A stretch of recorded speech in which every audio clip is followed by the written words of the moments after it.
Salut à tous les amis, bienvenue sur cette vidéo, je suis ravi de vous retrouver aujourd'hui. Alors aujourd'hui on va parler taux de conversion, donc comment augmenter son taux de conversion sur sa boutique avec des stratégies qu'il faut mettre en place tout simplement facilement, d'accord? Donc c'est des stratégies que je mets en place avec mes élèves en coaching et des stratégies que je recommande quand on me demande comment augmenter mon taux de conversion. D'ailleurs, là, il y a quelqu'un qui m'a demandé tout à l'heure, là, j'étais en train de marcher tranquillement, il y en a un qui m'a demandé, ouais, comment t'augmentes ton taux de conversion? J'ai dit, ah bah là, faut que je fasse une vidéo, là. Pas tout expliquer comme ça. Donc, plus sérieusement, donc comment augmenter son taux de conversion? Ça commence tout simplement par le branding. Donc, on parle branding, image de marque, etc. Mais qu'est-ce que ça veut dire concrètement? Concrètement, donc, il faut brander sa boutique au maximum. Donc, ça passe par la simplicité. S'il vous plaît, pas de pop-up email. C'est inapproprié dans un site en dropshipping. Donc, un aspect simple, comme on dit, la simplicité fait la beauté.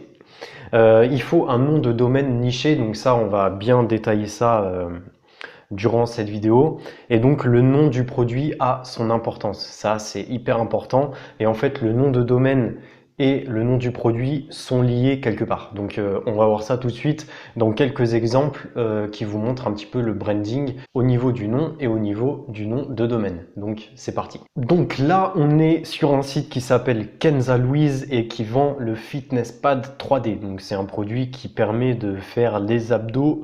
Voilà, c'est magique et tout ça et tout ça. Donc là on peut voir directement le nom de domaine, c'est Kenza Louise. Donc déjà ce sont des personnes. Qui dit personne dit déjà un rapport de proximité au niveau du branding. Ce qui se passe, c'est que inconsciemment, on va se dire ah ouais, ok, donc c'est Kenza et Louise, ce sont deux potes, deux copines qui ont décidé de lancer leur boutique et pour vendre leurs produits de leur passion. Donc déjà, de base, inconsciemment, on a une storytelling assez puissante. Et donc du coup, ça, pour l'image de marque, c'est ultra important. De plus que sur leur logo, on voit qu'il y a un petit cœur. Donc déjà. Ensuite, au niveau du produit, ils ont brandé ça au niveau du nom. Donc le Fitness Pad 3D, on le connaît, il est sur plein de sites de dropshipping. Donc c'est rare qu'un client tombe sur le site en n'ayant jamais connu le produit. Mais là où ils se sont différenciés, c'est qu'ils ont mis le Fitness Pad 3D. C'est le Fitness Pad. Et en fait, c'est ce qui fait l'exclusivité du produit. Et en plus, ils ont mis distribué officiellement par Kenza et Louise. Alors que là, en fait, il n'y a aucune entourloupe, c'est légal, d'accord, il n'y a pas de mytho. Ils ne sont pas en train de mentir, c'est leur site et ils distribuent ce produit, tout simplement. Et donc ensuite, voilà, il n'y a rien à dire au niveau description, etc. Par contre, juste à mettre la description en noir, parce que je ne sais pas si vous le savez, mais sur Shopify, par défaut, ça met une couleur de police qui est en gris foncé tout moche. Et donc tout ce que vous avez à faire, c'est faire CTRL A pour tout sélectionner et ensuite vous mettez la couleur noire, tout simplement. Comme ça, c'est plus beau. Voilà pour ce site. Donc ensuite, un autre site, ça c'est un site Shopify. Bon, c'est pas du dropshipping parce que ça vend du thé ok, du thé bio. Mais c'est intéressant de voir ça au niveau du branding. On voit que le nom de domaine c'est Organifi Shop. Et on voit que le nom du produit c'est Organifi Gold. Donc il y a un lien entre le nom de domaine et le nom du produit. Et on voit également que Organifi Gold c'est présent sur le produit lui-même. Ensuite, un troisième exemple, donc le site qu'on ne présente plus, qui s'appelle tout simplement His Smile Teeth. Donc c'est le produit qui permet de blanchir les dents. Donc là, ils n'ont pas fait de lien entre le titre du produit et le nom de domaine, mais ce qu'on peut voir, c'est que ils sont passés à un stade supérieur où tout simplement ils ont brandé leur produit. Donc en gros, en dropshipping, quand vous allez faire beaucoup de ventes sur un produit, vous allez pouvoir le brander, c'est-à-dire faire du stock en mettant le nom de votre marque sur le produit. Et là, c'est ce qu'ils ont fait. Donc là, on voit que le nom de domaine, c'est His Smile. Et donc sur le produit, on va marquer His Smile. Et ça, en fait, c'est la base d'une marque, tout simplement. Et ça augmente la valeur perçue du produit énormément. Et donc c'est ça qui contribue à augmenter votre taux de conversion, les amis. Et donc maintenant, on va parler de description produit. Concernant la description produit, j'ai déjà fait une vidéo dessus, mais un petit rappel, ça fait pas de mal. Donc mon format préféré, c'est une phrase d'accroche, les bénéfices du produit, une petite image explicative si le produit c'est un produit problème-solution, une image de ouf qui en envoie complètement si jamais c'est un produit pas forcément qui résout un problème, mais un produit avec une forte valeur perçue. Donc là, vous envoyez au niveau image, il faut des images de qualité de ouf. Ou alors, pour les deux types de produits que je viens de citer, vous pouvez mettre également un GIF. Voilà. Ensuite, un petit paragraphe, donc 2-3 lignes maximum, et ensuite on répète ça jusqu'à la fin de la description. Et tout simplement, il faut que votre description soit facile à lire. Il faut que ce soit reposant, que ce soit fluide. Si vous faites un grand paragraphe immense pour votre description, eh ben, je peux vous dire qu'il y a de fortes chances que le client il parte. Ok, il va être là, ça va le stresser. Il va dire ok, je retourne sur Facebook. Voilà, c'est ce qu'il va se dire. Donc, franchement, faites un truc simple, facile à lire et tout ira bien au niveau de la description. Maintenant, au niveau de la vitesse de chargement. Donc, moi, ce que je vous recommande, c'est de ne pas surcharger votre site en applications, surtout au niveau de la page produit. Donc, de 1 à 5 applications sur la page produit maximum. Vous ne devez pas dépasser ça. Mais encore 5, c'est vraiment ultra beaucoup. Donc, vous allez aussi également compresser vos images. Donc, vous allez utiliser compressjpeg.com, ça c'est le site ultra facile que j'utilise depuis très longtemps pour compresser mes images.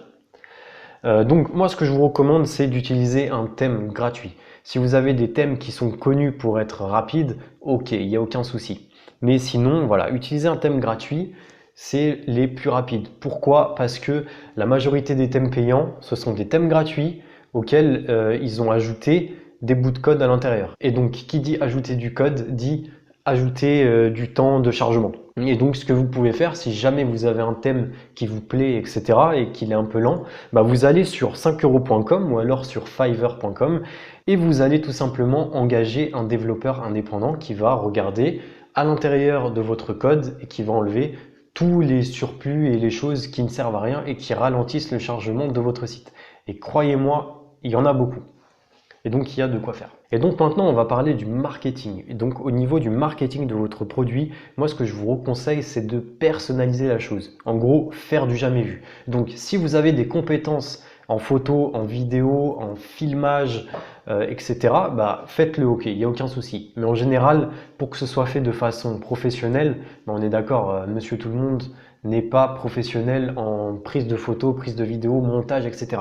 Donc moi ce que je vous recommande, c'est tout simplement vous allez envoyer ça à quelqu'un sur 5euros.com encore ou alors sur Fiverr. Vous lui envoyez le produit, vous lui dites ok, je veux ça, je veux ça, je veux ça, et lui il va faire les vidéos, il va vous les envoyer. Et donc là, si vous faites un truc bien précis, bah, ça peut donner de très bonnes choses, de très bonnes promotions, bien professionnelles, comme il faut. Et donc maintenant, au niveau du marketing, au niveau vraiment persuasion d'achat, je vais vous parler d'un principe extrait de ce livre-là. Donc c'est le livre Predictably Irrational de Dan Ariely. Donc c'est en anglais. Donc en français, le livre s'appelle Est-ce vraiment moi qui décide? Voilà, le nom n'a rien à voir entre les deux langues. Donc en gros, c'est les forces cachées qui forment nos décisions.